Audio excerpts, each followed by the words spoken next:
나를 지으신 이가 하나님, 나를 부르신 이가 하나님, 나를 보내신 이도 하나님, 나의 나 된 것은 나 하나님 은혜라. 나의 달려갈 길 다가도, 나의 마지막 꿈 다하도록,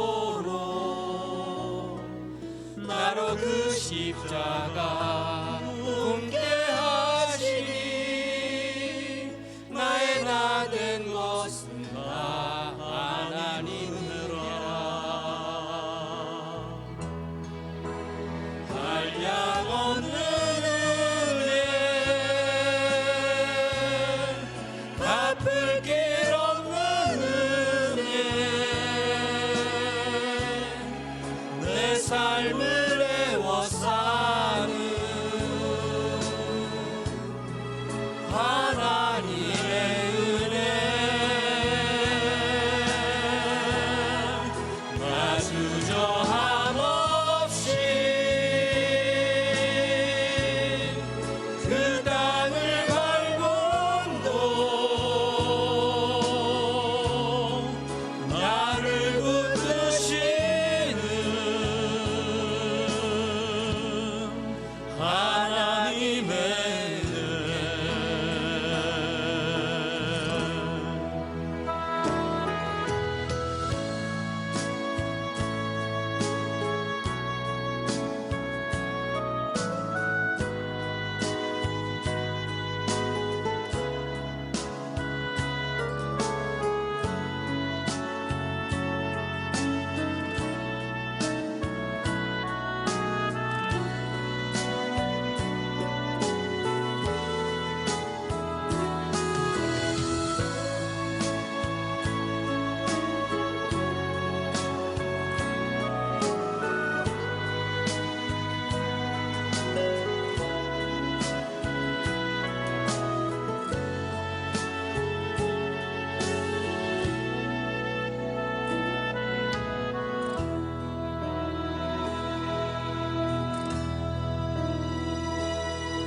나를 지으신 이가 하나님, 나를 부르신 이가 하나님, 나를 보내신 이도 하나님, 나의 나 된 것은 나 하나님 은혜라. 나의 달려갈 길 다가도록, 나의 마지막 꿈 다하도록,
감사합니다. 네, 오늘로 우리 세일의 새벽 예배 두 번째 주간 마지막 날 맞이합니다. 다음 주 한 주간 동안 또 담임 목사님께서 말씀 인도하십니다. 말씀을 사모하며 또 함께 은혜의 시간으로 나오시는 또 한 주간 되시기를 바랍니다. 예배 후에 또 커피와 다과로 성도의 교제가 이어지기를 바랍니다. 이 시간 우리에게 주시는 하나님의 말씀 고린도전서 15장 9절에서 10절까지의 말씀입니다. 우리 한 목소리로 같이 봉독하시겠습니다. 이는 하나님의 말씀입니다. 나는 사도 중에 가장 작은 자라. 나는 하나님의 교회를 박해하였으므로 사도라 칭함받기를 감당하지 못할 자니라. 그러나 내가 나 된 것은 하나님의 은혜로 된 것이니 내게 주신 그의 은혜가 헛되지 아니하여 내가 모든 사도보다 더 많이 수고하였으나 내가 한 것이 아니요 오직 나와 함께 하신 하나님의 은혜로라. 아멘. 저는 우리 교회에서 유아유치부 새싹교회에서 어린이들과 선생님들과 함께 사역하는 목회자입니다. 우리 지금 찬양하셨는데요. 교사 중에서는 우리 교회에서 50km 떨어져 있는 곳에서 달려오시는 부부 교사도 계시고 새 아이를 양육하면서 주일 아침마다 달려오시는 선생님도 계십니다.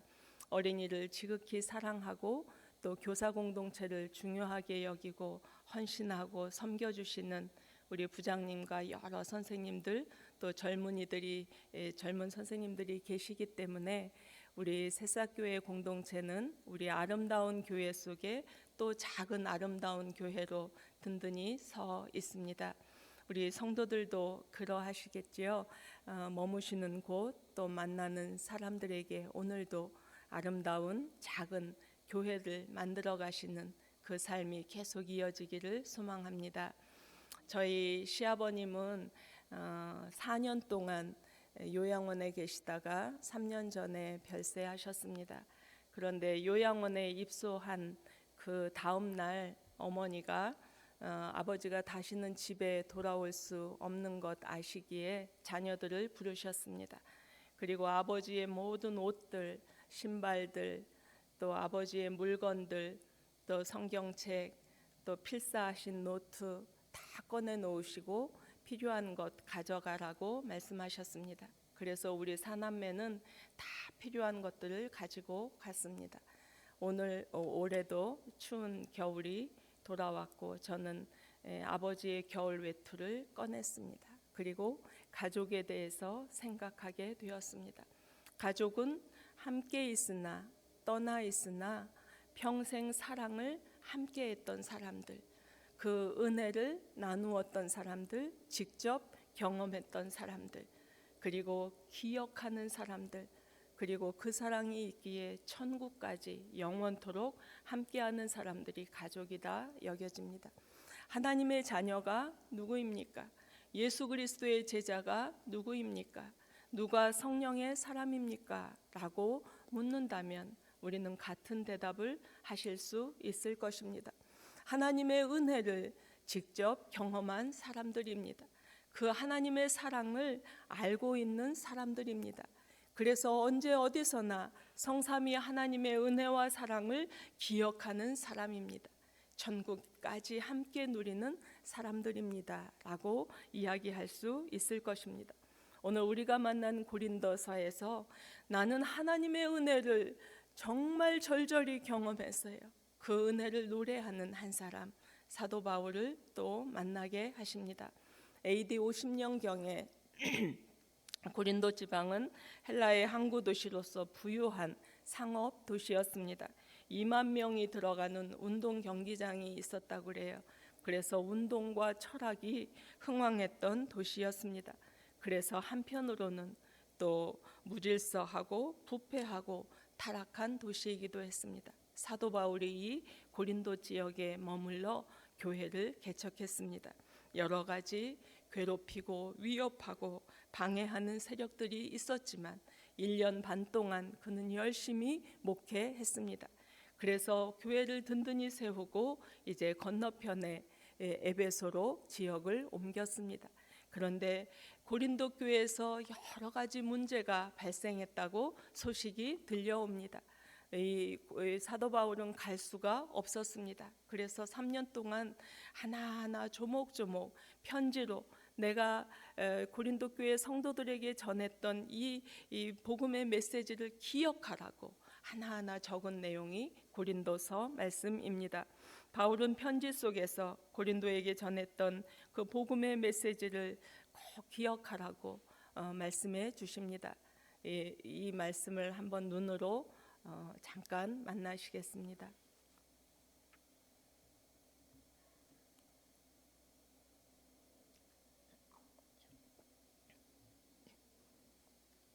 그리고 16장의 마지막 인사를 전하기 전에 오늘 만나는 15장에서 중요한 내용을 다시금 밝히고 있습니다. 그것은 예수님의 부활 사건입니다. 12절 말씀에 그리스도께서 죽은 자 가운데서 다시 살아나셨다 전파되었거늘 너희 중에서 어떤 사람들은 어찌하여 죽은 자 가운데서 부활이 없다 하느냐. 당시 헬라 사람들 중에 철학의 영향을 받은 성도들이 죽은 자의 부활은 없어 라고 여기저기 떠들고 다녔던 것입니다. 이것은 바울이 전한 복음의 가장 핵심 내용에 위협을 주는 문제였습니다. 그래서 바울은 성도들에게 예수님의 부활 사건이 얼마나 그리스도인들에게 중요한 일인지 58절에 걸쳐서 장황하게 설명하고 있습니다. 성경대로 그리스도께서 우리 죄를 위하여 죽으시고 장사 지낸 바 되셨다가 성경대로 사흘 만에 다시 살아나셨다. 게바에게 12 제자에게 그리고 500여 형제에게 일시에 보이셨다. 그리고 마지막에 만삭되지 못하여 난 자 같은 내게도 보이셨다. 만삭되지 못하여 난 자 같은 내게도 보이셨다. 이 말씀을 적고 나서 그는 펜을 멈추었습니다. 그리고 지나온 자신의 인생의 시간들을 깊이 생각하는 시간을 가졌을 것입니다.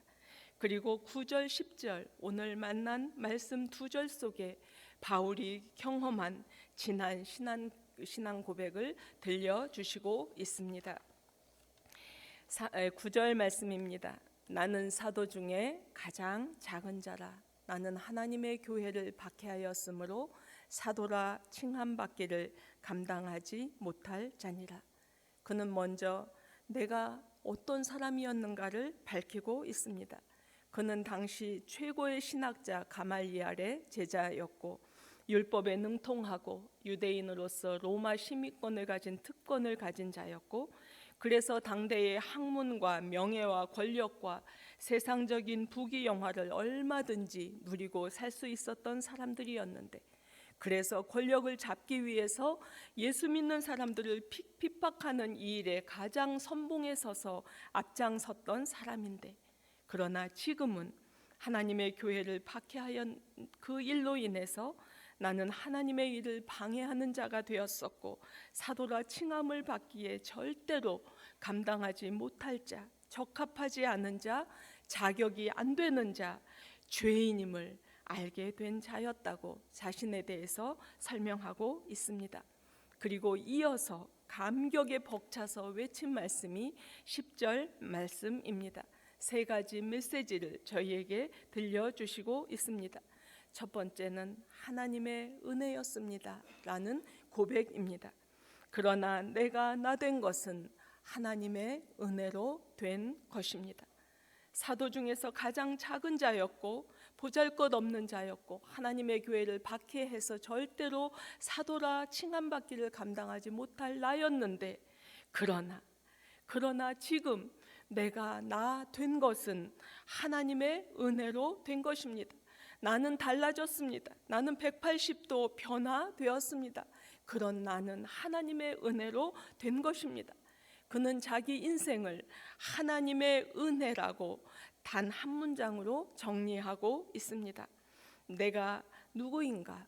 나의 나됨, 자기 정의, 자기의 존재의식을 하나님의 은혜에 정확하게 두고 있는 것입니다. 그가 사용한 은혜, 헬라어 카리스라고 하는 이 단어는 여러 가지 의미가 있지만 크게 선물이라는 의미와 기쁨이라는 의미가 있습니다. 선물은 우리가 사랑하기에 기쁨으로 값없이 그냥 주는 것입니다. 그래서 신학자 칼바르트는 하나님의 은혜란 그럼에도 불구하고 값없이 주어지는 것이라 말하고 있고, 요한 칼빈은 은혜란 불가항력적인 힘으로 우리에게 다가오는 것이라 설명해 주고 있습니다. 그러므로 바울이 표현한 이 은혜는 하나님의 사랑을 절대로 받을 자격이 없는 사람이 그럼에도 불구하고 불가항력적인 힘으로 내게 주어지는 신비로운 기쁨의 선물이었다라고 말하고 있는 것입니다. 사도행전 9장 말씀에 부활하신 주님은 다메섹에 있던 그리스도인들을 죽이는 일을 위해 대제사장의 공문을 가지고 의기양양하게 달려가던 이 사도 바울에게 하나님은 이 은혜로 불가항력적인 힘으로 값없이 만나주셨고 그의 발걸음을 멈추게 하셨습니다. 그래서 바울의 신앙은 부활하신 예수 그리스도를 만나는 직접 체험한 경험에서 얻은 인생 최대의 사건으로 생겨나게 된 것입니다. 오늘 아침 우리는 나 같은 죄인 살리신 주 은혜의 놀라와 그 찬송을 불렀습니다. 이 어메이징 그레이스, 세계적으로 유명한 이 찬송을 쓴 사람은 300여 년 전 살았던 영국 사람 존 뉴턴입니다. 그는 인생의 여러 우여곡절을 겪었습니다. 그리고 나중에 그가 큰 배의 선장이 되었습니다. 그런데 이 배는 아프리카의 흑인들을 잡아서 노예로 팔아 넘기는 배였습니다. 어느 날 긴 항해를 하던 중에 거대한 폭풍을 만나게 되었을 때 그는 울부짖으며 자신의 죄를 철저하게 회개했습니다. 그는 그 때를 회상하며 이렇게 말했습니다. 주님은 그 시간 내가 스스로는 한 시간도 서 있을 수 없는 얼마나 불쌍한 존재인가 하는 것을 일깨워 주셨습니다. 그는 그 항해를 끝으로 하던 일을 멈추었습니다. 그리고 이제부터는 하나님의 일을 하며 살리라라고 결정을 합니다. 뉴턴은 10여 년에 걸쳐서 신학 공부를 하였고 43년 동안 오늘 부른 찬송의 고백처럼 나 같은 죄인 살리신 주 은혜가 놀랍습니다. 큰 죄악에서 건지신 주 은혜가 늘 고맙습니다. 이제껏 내가 산 것도 주님의 은혜입니다. 천국에서 우리는 영원히 주의 은혜로 살 것입니다. 주의 은혜를 선포하며 목회했던 사람입니다. 오늘 아침 우리도 주 앞에 서 계십니다. 우리의 인생 여정에도 여러 가지 굴곡이 있었습니다. 그리고 우리 교회의 25년 역사 가운데도 험산줄령의 어려움이 있으셨을 것입니다. 그러나 우리의 인생 가운데, 우리 교회 가운데 조건 없이 예수 그리스도가 먼저 만나주셨던 그 기쁨의 선물, 그 은혜가 있었기에, 그 은혜를 경험했기에 지금 우리는 이 시간 주의 전에서 예배할 수 있습니다. 오늘 아침에 사도 바울의 고백이 우리의 고백이 되기를 원합니다. 그러나 내가 나 된 것은 하나님의 은혜입니다. 이어서 사도 바울은 엄청난 감사의 표현을 하고 있습니다. 그 은혜가 헛되지 않았다는 것입니다. 내게 주신 그 은혜가 헛되지 아니하여, 헛되다, 아무 보람이나 실속이 없다, 허황하여 믿을 수가 없다. 그러나 헛되지 아니하였다. 바울을 향한 하나님의 은혜가 헛되지 않았다는 것입니다. 하나님은 나를 통해 보람이 있으셨다는 것입니다. 하나님은 나를 통해 실속이 있으셨다는 것입니다. 하나님은 나를 신뢰해 주셨고 나를 믿어 주셨다는 것입니다. 그래서 사도 바울의 이 표현의 의미는 하나님의 은혜로 지금 내가 되었는데 나 괜찮다는 것입니다. 하나님이 허비하신 은혜가 아니라는 것입니다. 제가 부목사로 처음 새벽기도 인도를 하던 그때가 생각이 나요. 이렇게 우리 교회처럼 긴 길을 거쳐서 들어오면 단이었습니다. 그 컴컴한 긴 길을 걸어서 문을 열면서 제가 이 기도를 드렸던 기억이 있습니다. 하나님, 저 때문에 손해보지 마세요. 하나님, 저 때문에 손해보지 마셨으면 좋겠어요. 그 기도는 제가 단에 설 때마다 평생 드리는 기도가 되었습니다. 괜히 너 목사 만들었어, 다른 사람 세울 걸. 하나님은 얼마나 당황스러우실 것이며 저는 얼마나 죄송할 것인가요? 하나님의 은혜가 헛되지 아니하고 손해보지 않으셨으면 좋겠습니다. 이 아침에 우리 성도들 주의 부르심 가운데 여기에 계십니다. 이 기도를 바울처럼 드리셨으면 좋겠어요. 하나님의 은혜가 헛되지 않았습니다. 하나님, 저 괜찮은 성도였어요. 괜찮은 집사였어요. 괜찮은 하나님의 자녀였어요. 괜찮은 하나님의 일꾼이었어요. 사도 바울처럼 당당하게 고백하시는 이 아침 되시기 바랍니다. 세 번째, 사도 바울은 이제 이 은혜를 입었으니, 그리고 하나님의 은혜가 헛되지 않았으니 당당하게 나는 이렇게 응답했다라고 말씀하고 있습니다. 내가 모든 사도보다 더 많이 수고했다. 수고하다라는 에코피아사라고 하는 헬라어 의미는 탈진한 정도로 열심히 노력한다라는 것입니다. 육체적인 수고뿐 아니라 정신적, 영적인 엄청난 수고를 그가 하였다고 자신 있게 말하고 있습니다. 성경에서 사도 바울은 1, 2, 3차 선교 여행을 하면서 수많은 어려움을 겪으면서 주의 몸된 교회를 세우며 이 모든 세계에 하나님의 복음이 전해지기를 원해서 13권의 신약 성경을 적으면서 그가 평생 또 AD 67년 어느 날 로마 네로 황제 때에 순교하기까지 그는 수고를 멈추지 않았습니다. 그가 오늘 마지막 정의를 내립니다. 내가 모든 사도보다 더 많이 수고하였으나 내가 아니요 오직 나와 함께 하신 하나님의 은혜로라. 나와 함께 하신 하나님의 은혜로 기독교 역사가 이어졌고 복음이 아시아로, 아프리카로, 아메리카로, 또 우리 한국으로 130여 년 전에 들어와서 우리가 이 시간 예수 그리스도를 주로 고백하고 주님의 자녀로 살아갈 수 있습니다. 우리나라에 5만에서 7만 개의 교회가 있다고 합니다. 이 교회 가운데 우리 아름다운 교회가 있고 우리가 아름다운 교회 성도로 이 자리에 있습니다. 하나님은 오늘도 우리를 부르셨고 우리 교회를 세우셨습니다. 하나님의 사명이 무엇인지, 하나님의 기대가 무엇인지, 하나님의 계획이 무엇인지 이 아침 다시금 묵상해 보면서 바울처럼 든든한 고백을 하시는 복된 아침 되시기 원합니다. 무릎으로 드리는 기도, 우리 기도하는 마음으로 함께 하겠습니다. 여기까지 지금까지 인도하신 하나님의 은혜를 기억하며 지극한 감사를 드리는 이 아침 되게 하소서. 주의 부르심에 바울처럼 헛되지 아니하는 인생 되게 하소서.